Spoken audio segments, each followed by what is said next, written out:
10% to the big man. You're the big man, I think. Exactly. But you're the big man, I think. Your son said we have to give 10% to the big man. Joe, what's that all about? It's terrible. He's a big man. Never got an answer to that question. Welcome back to our special coverage of the final 2020 presidential debate. We'll get some final thoughts from our panel. Karl Rove, your thoughts on how this went and what impact it has.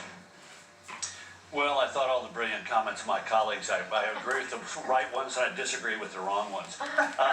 Donna Brazile and Juan Williams. It didn't have a big impact, but it's what you make of the debate. And this is what, I thought it was a great format. I thought there were great exchanges on COVID and Russia, taxes, environment. They all had a chance to talk about it. Karl, what you make of tonight's debate. And in that regard, I thought Biden created some real openings for President Trump in the next several days. He said, no one lost their health insurance under Obamacare. I immediately got an email from a doctor in Rockford, Illinois, who said, well, my wife did, and I did. Through the Illinois Medical Society, we lost our coverage. He said, Biden said, I never said super predators, and I never said I'd ban fracking. Well, he's on tape about a half a dozen times saying he'd ban fracking. And then more substantive issues like Biden said, I'm not for socialized medicine, I got a public option. Well, wait a minute. The public option is the government offering a health insurance policy that is subsidized with taxpayer dollars to make it cheaper than private health insurance. That's socialized medicine. And COVID, he made a big attack on the president saying, you didn't do anything, you kept downplaying this in the spring. Well, look at Biden and the people around him are saying things like, the chance of the Wuhan virus, said Irwin Rylander, of this being resulting in a serious number of deaths is negligible.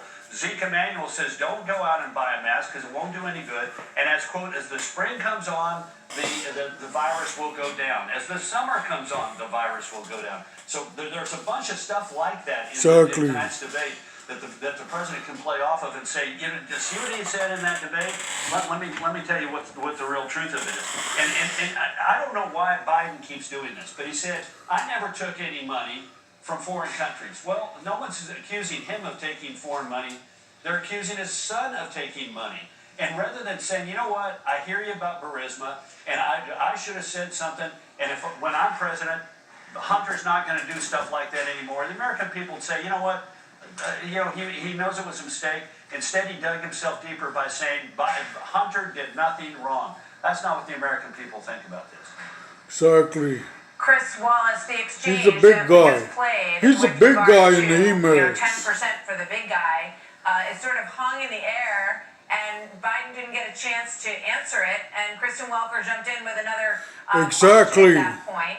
And she covered for Biden. People who wanted to see that moment kind of hang in the air and get a real answer from Joe Biden on that. They wouldn't let him Are answer. you the person who gets 10%?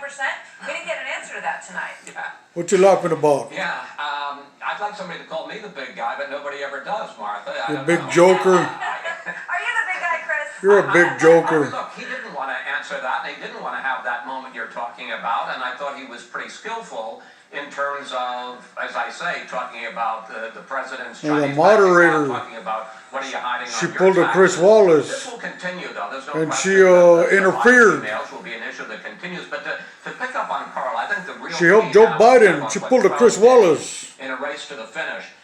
We know what Donald Trump's going to do. He's going to go all out. He'll have multiple rallies a day, every day for these last 12 days of the campaign.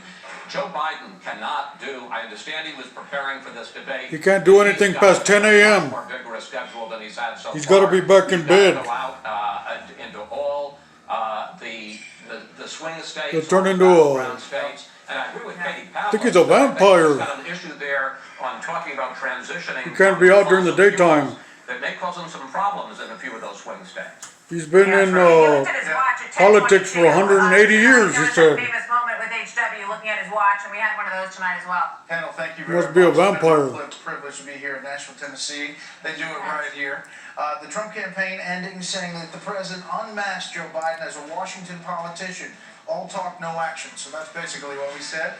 That does it for us. I'm back here, 6 p.m. Eastern with Special Report. Thanks for being with us tonight, everybody, from Nashville, Tennessee. I'm Martha McCallum, 7 o'clock tomorrow.